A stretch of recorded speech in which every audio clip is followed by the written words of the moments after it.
Hi friends, welcome to Garam Masala, the magic spices of cooking. Chicken curry with coconut milk. ഇന്ന് നമുക്ക് Kerala style coconut milk chicken curry എങ്ങനെ തയ്യാറാക്കുന്നതെന്ന് നോക്കാം. ഇതിനു വേണ്ട ചേരുവകൾ: ചിക്കൻ 1/2 കിലോ, സവാള 2 കപ്പ് ചോപ്പ് ചെയ്തത്, തക്കാളി 1 കപ്പ്, കറിവേപ്പില,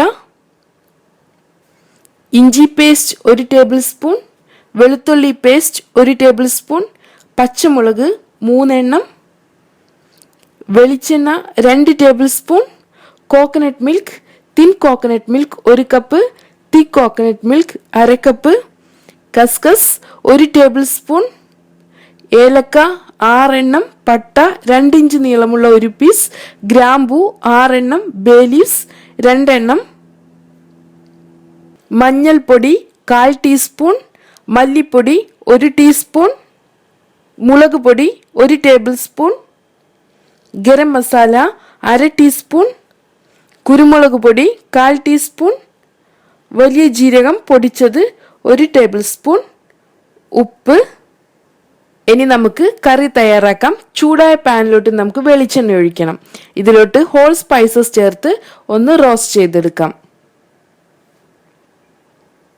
ഇനി ഇതിലോട്ട് ഇഞ്ചി, വെളുത്തുള്ളി, പച്ചമുളക് ഇവ ചേർത്ത് ചെറുതായി ഒന്ന് വഴറ്റിയെടുക്കണം.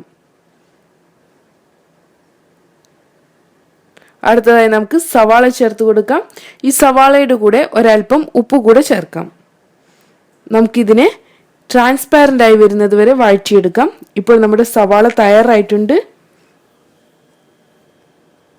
ഇനി ഇതിലോട്ട് നമുക്ക് ഗരം മസാല, മഞ്ഞൾപ്പൊടി, കുരുമുളക് പൊടി, മല്ലിപ്പൊടി, മുളക് പൊടി, വലിയ ജീരകം പൊടിച്ചെടുത്തത് ഇവ ചേർത്ത് നന്നായി ഒന്നുകൂടെ റോസ്റ്റ് ചെയ്തെടുക്കാം. അടുത്തതായി നമുക്ക് ചിക്കൻ പീസുകൾ ചേർത്ത് കൊടുക്കാം.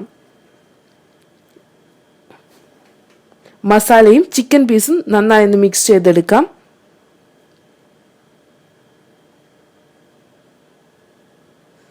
ഇനി ഇതിലോട്ട് നമുക്ക് തിൻ കോക്കനട്ട് മിൽക്ക് ചേർത്ത് കൊടുക്കണം.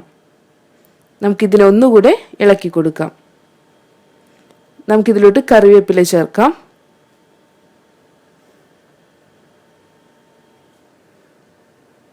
ആവശ്യത്തിന് ഉപ്പ് കൂടെ ചേർത്ത് കൊടുക്കാം. നമുക്കിതിനെ നന്നായി മിക്സ് ചെയ്തെടുക്കാം. ഇനി ഇതിനെ അടച്ചു വെച്ച് 5 മിനിറ്റ് മീഡിയം ഫ്ലെയിമിൽ വേവിച്ചെടുക്കണം. ഇപ്പോൾ നമ്മുടെ ചിക്കനിലെ വെള്ളമെല്ലാം ഇറങ്ങി വന്നിട്ടുണ്ട്. ചിക്കൻ പകുതിയോളം കുക്കായിട്ടുണ്ട്. ഇനി ഇതിലോട്ട് നമുക്ക് തക്കാളി ചേർത്ത് കൊടുക്കാം. അടുത്തതായി അരച്ചു വെച്ചിട്ടുള്ള കസ്കസ് കൂടെ ചേർത്ത് കൊടുക്കണം. നമുക്കിതിനെ നന്നായി ഒന്നുകൂടെ മിക്സ് ചെയ്യാം. ഇതിനെ അടച്ചു വെച്ച് 5 മുതൽ 8 മിനിറ്റ് വരെ വേവിച്ചെടുക്കണം. ഇപ്പോൾ നമ്മുടെ ചിക്കൻ വെന്ത് വന്നിട്ടുണ്ട്.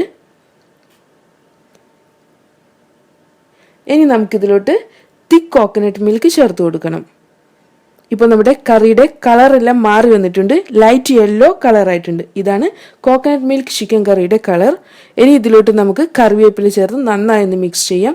കറി ചൂടായി വരുമ്പോൾ നമുക്ക് ഫ്ലെയിം ഓഫ് ചെയ്യാം. തിളക്കേണ്ട ആവശ്യമില്ല. അങ്ങനെ നമ്മുടെ tasty and delicious coconut milk chicken curry തയ്യാറായിട്ടുണ്ട്.